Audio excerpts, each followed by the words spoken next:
Halo, assalamualaikum warahmatullahi wabarakatuh, teman-teman.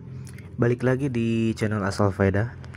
Nah, di video kali ini saya mau coba kasih tahu cara membuat setrum ikan yang ampernya besar ya. Jadi di sini kita mau coba mengejar ampere dari satu mesin setrum ikan ya. Gampang sekali cara bikinnya, teman-teman.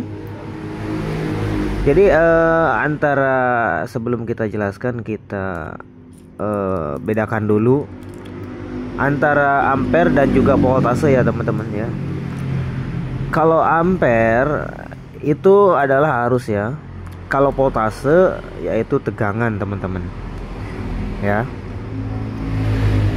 Sekali lagi, kalau ampere yaitu arus dan voltase itu tegangan.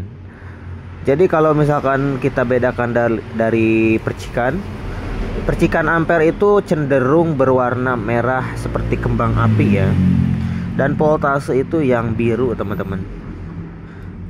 Oke, udah jelas. Voltase itu yang biru ataupun putih ya. Nah, jadi di sini video ini kita mau bahas cara mengejar ampernya ya. Nah, ini ada satu contoh spool yang tidak terpakai, murni tembaga ya. Kita fokus untuk mencari ampere yaitu di spool setrum ikan ini ya. Setrum ikan itu kuncinya yaitu di spool ya. Kuncinya adalah di spool atau gulungan trafo ini ya. Teman-teman fokus ke kawat emailnya ya kalau mau cari ampere. Jadi pertama, teman-teman, diusahakan cari yang kawatnya besar, dan juga nanti berpengaruh dalam lilitan, teman-teman. Lilitan juga harus sesuai rumus. Buat teman-teman yang belum tahu rumusnya, dilihat video saya cara membuat rumus keren setrum ikan ya.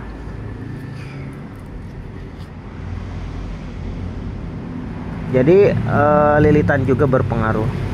Seberapa banyak lilitannya itu juga berpengaruh terhadap sebuah arus ya.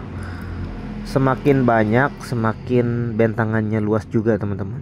Tetapi terlalu banyak juga itu bakalan drop ya. Oke. Jadi pada intinya tadi fokusnya yaitu di kawat ya. Ukuran kawat minimal 1 mili ke atas ya. Itu minimal 1 mili paling kecil itu. Semakin besar arusnya atau ampernya semakin besar juga ya. Oke. Kalau misalkan voltase nanti kita bahas di video berikutnya ya. Kita fokus sekarang ampere dulu, biar teman-teman gak bingung, biar paham teman-temannya ya. Cara mengejar ampere yaitu di kawat ya. Ukuran kawat harus 1 mili ke atas. Saya biasa pakai paling sering itu 1,3, teman-teman. Jadi itu udah stabil di platina, stabil juga di arus. Terlalu besar juga itu harus banyak peredam ya. Jadi pokoknya semua saling terikat antara peredam dan juga kawat. Oke, buat teman-teman juga yang mau benar-benar fokus di ampere, teman-teman bisa pakai tipenya tipe primeran ya. Jangan pakai tipe selain primeran seperti PS, PSS atau SPS. Itu tidak disarankan ya. Fungsi dari sekunder itu yaitu memperbanyak voltase ya, bukan ampere ya. Fungsi dari kawat kecil ini yaitu sekali lagi memperbanyak atau memperbesar voltase atau tegangan ya, gitu. Jadi kedua kawat ini saling melengkapi, teman-teman, antara besar dan kecil, dan antara ampere dan voltase itu saling melengkapi ya. Kayak gitu, teman-teman. Jadi pentingnya sekunder di sini yaitu untuk melengkapi dari lilitan primer ya, begitu ya. Percuma arusnya luas, misalkan di dalam satu kolam 2 meter kali 2 meter misalkan ya kan, arusnya itu luas melebar, tetapi tegangannya untuk mematikannya itu tidak ada, percuma ya. Contohnya dalam tipe primeran. Tipe primeran itu kan dapatnya ampere, kalau dipercikan dikonsletkan itu besar sekali ampernya ya, kayak kembang api ya. Nah, jadi kalau misalkan tipe primeran itu biasanya kalau satu aki gak mempan ya, karena voltasenya nggak ada teman-teman, kayak gitu. Voltasenya tidak ada untuk membunuh si target ya, si ikan tersebut, jadi nggak pingsan teman-teman, kayak gitu.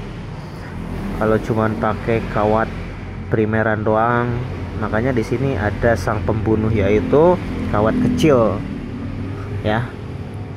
Paham teman-teman?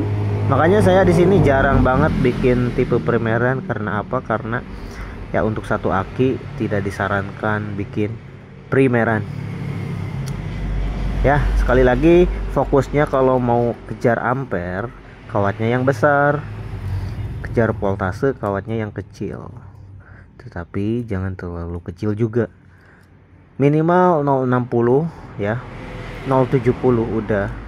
Segitu udah cukup untuk mengejar voltase teman-teman ya. Saya rasa udah jelas, 6 menit sampai 7 menitan ini ya. Silahkan dicoba untuk teman-teman yang mau belajar, yang mau pesan juga nggak mau ribet, tinggal di WA 0881 6813 416.